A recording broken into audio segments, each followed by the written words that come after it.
I was working with 23 psychiatrists in one community, and I was giving them an exercise on empathic connection. And I asked them to write down what they would say to people to empathically connect with them who expressed certain things. So one of the things that I said in the role of a patient that came to see them was, "I'm feeling so depressed. I don't know that I want to keep alive. I think the world would be better off without me." And I asked each of them to write down what would be an empathic reaction to this person's statement. I would then ask them to hand in these responses they made, and then I said, "I'm going to read each of these out loud, and I'd like you to raise your hand if you were that person expressing this pain, that you would really feel an empathic connection, an understanding of what you were feeling and needing." Hands were raised to only 3 of the 23 statements that were handed in. It was a powerful learning experience for them. They could see that they hadn't been trained to empathically connect, but to intellectually understand. For example, the most frequent response they made was to ask questions to get further information, such as, "When did this start? What makes you think that you have nothing to offer the world?" So they asked questions to elicit more intellectual understanding of the situation, but didn't empathically connect with what this person might be feeling and needing at the moment they expressed the pain. One woman got very upset because when I read off the statement she made, 2 people groaned in the group, and she turned around and said, "Why would that bother you if someone said that?" Her statement to the other person was, "That's ridiculous. You have everything to offer." She later told me that she was sad that she hadn't learned this earlier in her career, because for 27 years she had been making statements like that to people when they were in pain and thought they were worth nothing. She tried to reassure them that they were worthwhile. And this was the first time, she said, I can see that people could give me honest feedback about that. I can see that a patient that's talking to me and feels bad and I say something that doesn't make them feel better, it would be very hard for them to let me know that. So let's look at some of the most challenging responses that are hard to empathize with. Of course, one of them is when people are diagnosing us, telling us what's wrong with us. When they start with, "The problem with you is that you're too sensitive," or whatever. Now, of course, then if we are going to empathically connect, we don't hear what they think about us.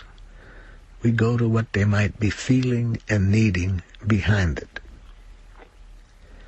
I was once in a refugee camp in the Middle East, and when my interpreter announced that I was from the United States, one of the people in the refugee camp jumped to his feet and said to me, "Murderer!" 30 minutes later, he invited me to a Ramadan dinner at his house. Now, what could happen that would transform a situation where he screams at me that I'm a murderer to inviting me to a special dinner at his house? The difference occurred because I empathically connected to what was alive in him at that moment that he called me a murderer. What I said to him was, "Sir, are you feeling furious because your need for safety and support isn't being met by my government?"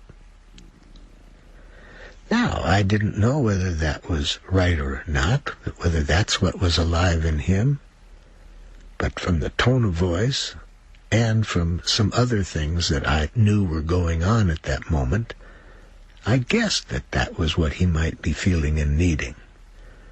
The other things that helped me guess were the fact that as I was walking into the refugee camp that day, we had to kick out of the way many empty tear gas grenades which had been fired into the camp the night before, because there had been a riot in this refugee camp.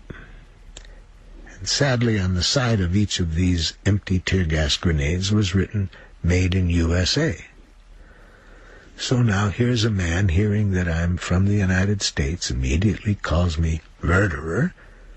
So my guess was that, are you angry because your need for support and safety isn't being met by my country?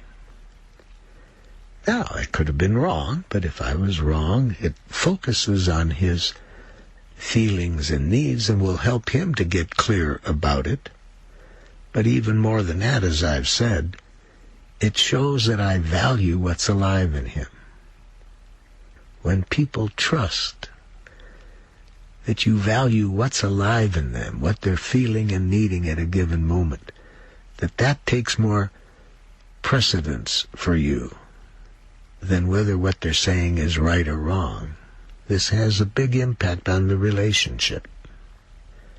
It makes compassionate connecting much easier when people really feel that what's alive in them is what matters to you. Now, it often is not going to happen immediately that this shift occurs, and in his case, it didn't appear immediately. It happened that I guessed right this first time. He was angry, and he did have a need for a different kind of support from my country. He was a little shocked at first when I said that, but then that opened him up to say more. And this is what often happens when we empathically connect with a message that comes at us. It gets the person in touch with even more pain that they're experiencing. And when we stay connected to that, they go even deeper. So what he said back to me was, "That's right. We don't have housing. We don't have sewage. Why are you sending your weapons?" Well, now notice, by my focusing on his feelings and needs, he's coming now more from his feelings and needs than calling me a name. So I continued to try to connect with what I heard him feeling and needing by saying, "So, sir, if I'm understanding you, it's enormously painful when your basic needs for things such as sewage and housing aren't being met, and you see weapons being sent." And then he said, "You're darn right. Do you know what it's like to live under these conditions?"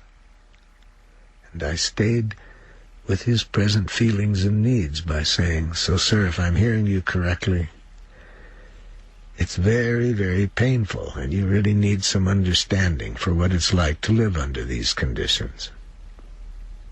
After this, he was able to hear me, and when I said to him, "Sir, I'm really fearful that because of this association you have with my country, that I'll not get the opportunity I came here for today. I had wanted to share some things valuable for me with you, and I wonder if you'd be willing to hear now what I have to offer."